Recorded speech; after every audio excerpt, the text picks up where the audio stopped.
L'affaire fait grand bruit sur les réseaux sociaux depuis la semaine dernière. Dans une vidéo diffusée sur TikTok, Dame Accra Nekessi Marilyn Dexter accuse de harcèlement sexuel son ex-patron, Serge Martial Bambo, secrétaire général au Conseil national des exportations de Côte d'Ivoire. La présumée victime affirme que son refus face aux avances du mis en cause est la cause de son licenciement. J'ai alerté parce qu'il va même faire une réédite encore quand on est arrivé à Abidjan. Il va répéter. Donc, à ce niveau-là, moi, j'ai été claire pour dire que je ne pouvais pas accepter et tout. Et lui également, lorsque nous étions à Korogo, il a dit que ça n'aurait pas d'incidence sur la suite de nos rapports professionnels. Des accusations graves qui n'ont pas manqué de faire réagir le Conseil national des exportations. Dans un communiqué, le Conseil dément formellement les accusations de harcèlement sexuel qui visent à calomnier son secrétaire général.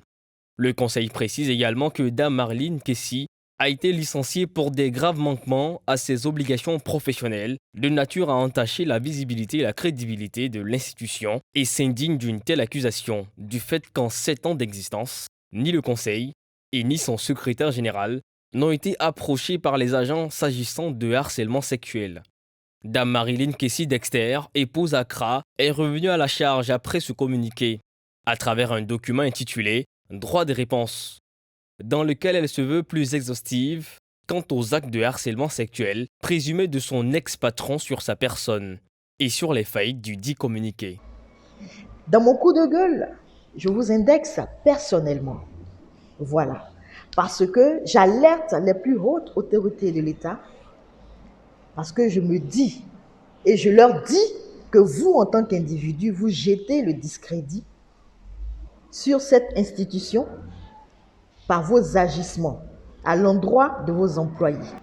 Vous m'avez harcelé, oui ou non? C'est la question à laquelle vous n'avez pas répondu. 7 ans?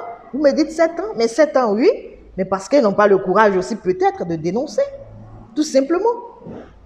Mais maintenant, quand vous faites cas de manquements graves au cours de mes fonctions, manquements sur la base desquels j'ai été licencié. Le temps que la justice se penche sur ce conflit qui jette le discrédit sur une structure publique, voici ce que dit la loi pour ce genre de cas.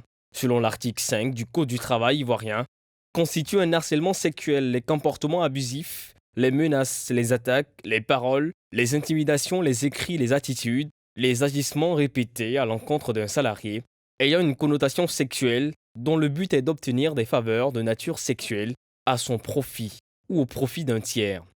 Le harcèlement sexuel est puni d'un emprisonnement de 1 à 3 ans et d'une amende de 360 000 francs CFA à 1 million de francs CFA selon le code pénal. Est également puni d'un emprisonnement d'1 an à 5 ans et d'une amende de 100 000 à 1 million de francs CFA quiconque dénonce autrui de harcèlement sexuel lorsqu'il résulte à la fausseté de la dénonciation que celle-ci tendait exclusivement à porter atteinte à l'honorabilité, à jeter un discrédit sur le mis en cause ou à lui causer un quelconque préjudice.